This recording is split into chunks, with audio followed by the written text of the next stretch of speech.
Digital avatars are images that represent your unique identity in the virtual world. Over the last 30 years, they've primarily been used in video games, but we're now seeing that digital avatars are becoming a natural part of our society and are being recognized as something that has significant implications for work, culture, art, live entertainment, and education. Digital avatars are a form of self-expression and allow people to present themselves in a way that may or may not be representative of their current physical appearance. They're inclusive by nature and form a level of personalization that doesn't need to adhere to societal constraints. Students are in the generation where identity is increasingly fluid, and a digital avatar can help people to find a sense of belonging and independence as they learn more about themselves. Digital avatars shouldn't be viewed as a form of escapism, but rather a tool to promote self-acceptance that may then be transferred into the physical environment. Even so, the replacement of real-time video brings significant ethical dilemmas around authenticity, as well as issues with accessibility.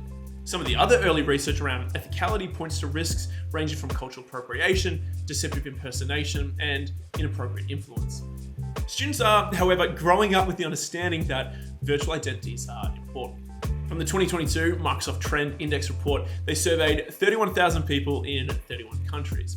52% of employees said they're open to using digital immersive spaces for meetings or team activities, and interestingly, 47% of employees said they are open to representing themselves as a digital avatar in meetings next year.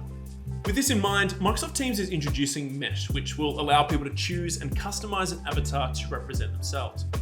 Audio will inform facial animation using audio cues, and the workspaces themselves will be mixed reality, combining physical and virtual environments. It will enable people to collaborate in virtual spaces and work with persistent 3D content. There's an interesting overlap with digital avatars, the metaverse, and artificial intelligence. Last year, I attended a virtual Justin Bieber concert for research purposes, of course, where he performed as a digital avatar.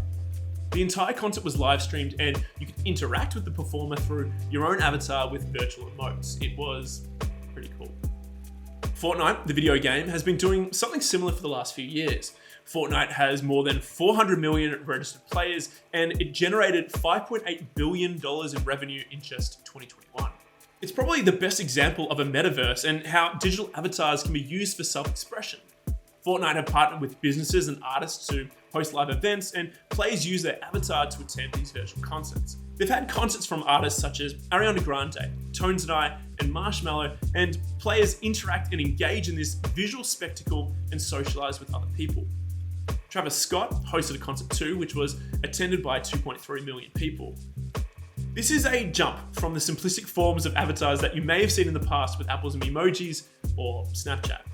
Facebook, or the newly named company Meta, in their crusade to monopolize the metaverse is worrying, and they're doing what they can to pioneer how digital avatars will be used in the coming years. They've already spent $15 billion on research and development costs. There are so many other examples I could include here: Nike Land, Second Life, Fall Guys, Grand Theft Auto, and a lot more. With the increase in popularity in virtual environments, it's clear that digital avatars and virtual self-expression will continue to be a platform for marketing, branding, and advertising. With so many of these virtual ecosystems, players can spend hundreds or thousands of dollars, and there is unfortunately little regulation around this. In 2020, the worldwide digital revenue for in-app purchases, which includes cosmetic outfits, was $92.6 billion. I think students need to develop the financial literacy skills to understand the risks and problems with predatory virtual purchases, and further regulatory frameworks need to be put in place. Digital avatars also extend into artificial intelligence, and there are already a range of applications where you can meet and socialize with AI companions. Replica is one example. You create an AI companion and then chat with them, share real-life experiences in augmented reality, catch up on video calls, and more. The more you interact with your AI companion, the smarter they become. They're somewhat similar to a real-life person. All of their thoughts and responses are unique. There are issues that stem from creating relationships with something that doesn't exist in a physical form, but there might also be some benefits. Replica has a coaching functionality where your companion can help you to build better habits and reduce feelings of anxiety and stress. They can also provide as an outlet to develop communication skills, help you to be more confident, and become more ambitious in goal setting.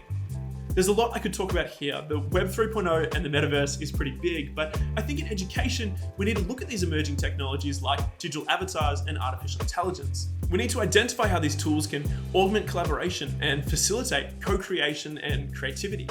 We need to, however, understand and proactively address the significant problems that come with skills developed in a digital ecosystem.